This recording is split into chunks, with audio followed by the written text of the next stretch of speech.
My name's Michael Joseph Legacy. I'm from the Maritimes, New Brunswick.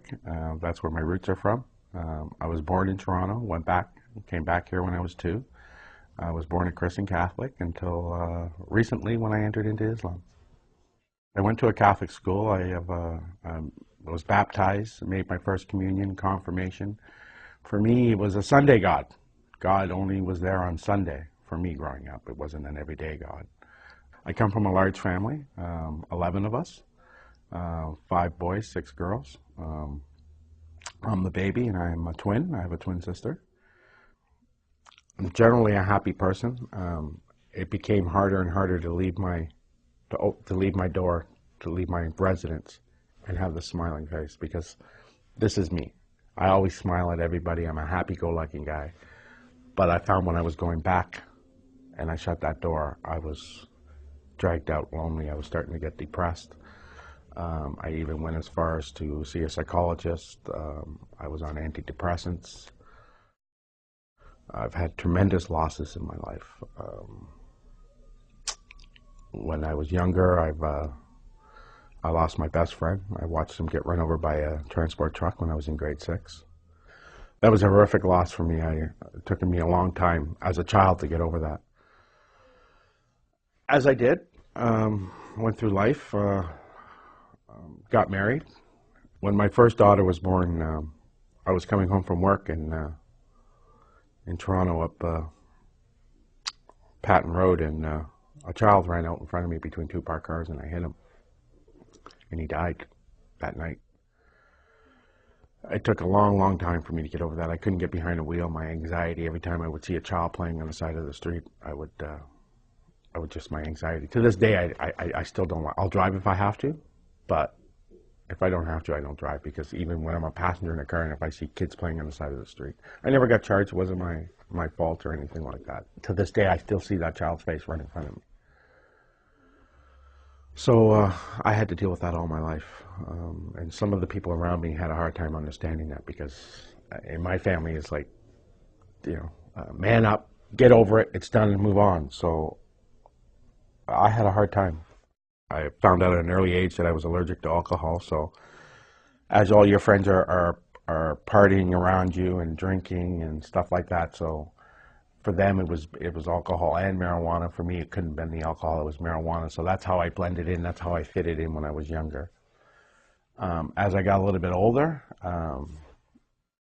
I started selling drugs to pay for my addiction, which was just a marijuana addiction. So it became quite profitable, and I ventured, and I rode that lifestyle for a while until I got caught.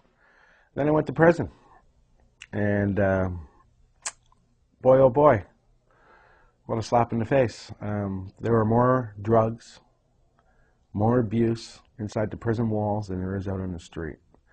You have access to anything you want in prison, anything. And the statement of doing your own time, that don't happen. You don't do your own time in prison. You do everybody else's time along with your own. You go with the flow, or you have a rough go. So that's where, for the very first time, I did cocaine in prison. How about that? And it took me a while when I got out of there to bounce back and bring back my happy self again, because if you know anybody that knows me, they'll know that, oh, Mike's always happy. I'm always happy on the outside. It was the inside that was dying. And I think 3 months ago when I finally packed my bag and left home, it was either I leave or I didn't want to be here anymore. Literally didn't want to be here anymore. I was ready to go. I was asking to go.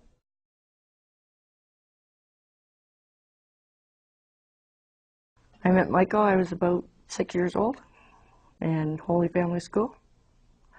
We both went to the same Catholic school. Actually, I went to school with his first wife. I went to high school with her. And he always says, you married the wrong girl. In 1995, after my mother had passed away, it was just before Christmas, and we started dating. I didn't get along with my father for a long time, and I left home when I was 14, and I was the youngest of 8. He was alcoholic at the time. Not an admitted alcoholic, but he would drink 340 ounces a day, and not think he had a drinking problem. But he worked every day, owned his own businesses, and we just didn't see eye to eye. April, she has a niece. Her daughter went missing. She's 11 years old. We got the phone call. So it was just before Christmas 2 years ago. And April jumped on a plane, went to Nova Scotia. My sister had passed away when my niece was only 10. So since she was 10, she's been like my daughter. For 2 weeks, she was missing. I was at home worrying. We finally found her. She was murdered. It was April's niece, the mother, that killed the child. I still thought I had to be there for her, and I couldn't see that she had done what she had done because I was so close and she wasn't telling me the truth. And how it turned out in the end, and when we found out, it just made it worse for Mike and I to get along because I wasn't seeing what he was seeing when he was saying, you know, come home. April and I, we split up for about 9 months. I felt awful. I felt terrible. I couldn't make her understand. That wall was so high between us at that time. After she left, I started doing drugs again. The loneliness was just horrendous. I just, you know, I was lonely when she was there, but when she was gone, I was lost. Towards the end, all my savings were gone. I was doing about $700 to $1,000 a day. I just up and left one day. I just packed a bag and I left, and I came down to Toronto. I find myself going to the Holy Trinity Church, praying every day and asking to speak to somebody and one morning I woke up early in the morning after sleeping at Osgood Hall, and I met a fellow named Solomon, and he was a Muslim.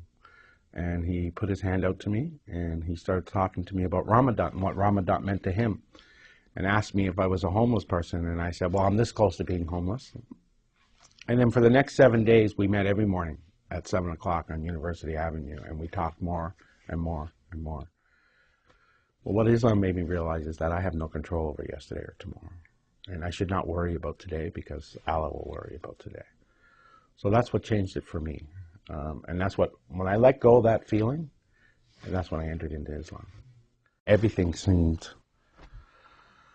brighter, easier, better. I started sleeping, praying 5 times a day. That's a big thing for me.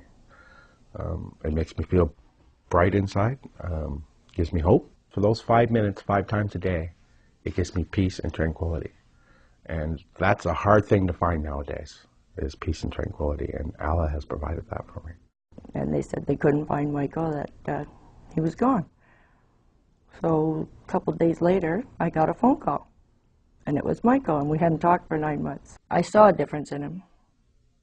You could see a light in his eye. He wasn't doing drugs anymore. He wasn't as angry anymore. He was more humble, more loving.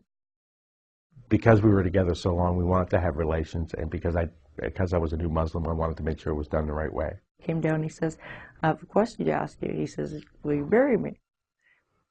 So I thought about it. I was shocked when she said yes. I really didn't think she'd say yes, especially after everything that we've been through. Robert Heft, he married us that day.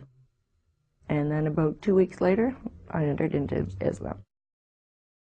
La ilaha illallah, la ilaha illallah, la ilaha illallah, la ilaha illallah, la ilaha illallah, ya Rabbi khudh biyadi.